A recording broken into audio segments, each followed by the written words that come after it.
à tout moment un Sénégalais peut être arrêté, placé sous mandat de dépôt, sur des choses qui n'existent que dans l'esprit d'un procureur,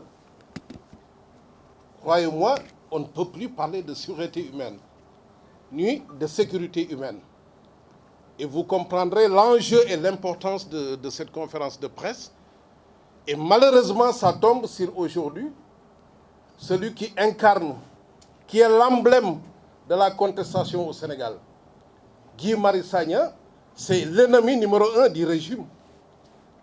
Donc il ne faudrait pas penser à un fait anodin ou à une procédure innocente. Tout est planifié au plus haut niveau. Je pense que notre confrère Moussa Sarr vous a expliqué. Au départ, on l'arrête sur la base de 2 postes. Des gouvernants qui étaient là, qui n'ont pas pu promouvoir des infrastructures hôtelières et qui sont rattrapés par l'histoire. Il fait son propre analyse. Ça peut heurter moralement, mais on décide de lui faire la fête judiciaire sur la base de ces 2 postes. Mais au finish, même les enquêteurs disent au procureur, mais nous ne pouvons pas le retenir, il n'y a rien dans ce dossier. Et on leur demande d'aller fouiller et trouver quelque chose. C'est laquelle on peut le coincer et on sort cette déclaration. Et ça, c'est inacceptable. Et je pense qu'aujourd'hui, ce serait une erreur de penser que c'est un combat des militants des droits de l'homme, des activistes que nous sommes. C'est le combat de tous les Sénégalais. Et dans leur entendement, aujourd'hui, il s'agit d'écarter celui qui incarne la radicalité la plus profonde au Sénégal. Et surtout quand vous avez des cas comme Petro-Tim, qui peut se révéler être un Petrogate.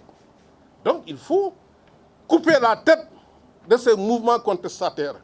Et il n'y a pas autre explication. Nous sommes des juristes.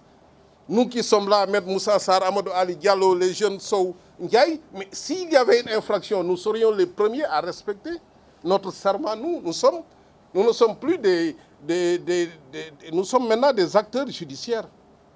Et ça, depuis les textes de l'IMOA, nous contribuons à la distribution de la justice. Mais c'est parce qu'aujourd'hui, si nous osons nous mettre ici, avec derrière nous cette banderole, c'est parce que nous sommes conscients que nous sommes dans la plus grande...